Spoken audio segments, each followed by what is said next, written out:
জঙ্গলের মাঝখানে এক বানর থাকত, নাম তার মোমো। সে ভাবত সে নাকি পৃথিবীর সেরা রাঁধুনি। একদিন সে একটা রেস্টুরেন্ট খুলে ফেলল, নাম কি ব্যানানা বাইটস কি। মোমো পরে থাকত এক বিশাল সাদা রাঁধুনির টুপি, যা বারবার তার চোখের উপর পড়ে যেত। আর তার একমাত্র রান্না কলা স্যুপ। বানানো হতো কেবল কলা, আরও কলা, আর অতিরিক্ত কলা দিয়ে।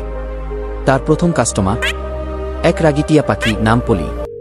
পলি, তোমার কি এমন কিছু আছে যেটা কলা নয়? মোমো, আমি তোমাকে কলা টোস্টে দিতে পারি। পলি ছানিয়ে উঠে উড়ে চলে গেল।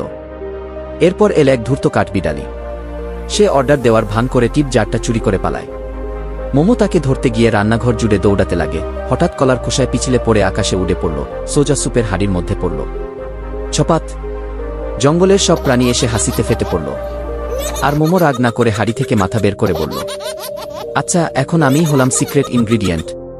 সবাই হেসে লুটোপুটি খেয়ে ফেলল। সেই দিন থেকেই ব্যানানা বাইটস হয়ে উঠল জঙ্গলের সবচেয়ে জনপ্রিয় কমেডি ক্যাফে।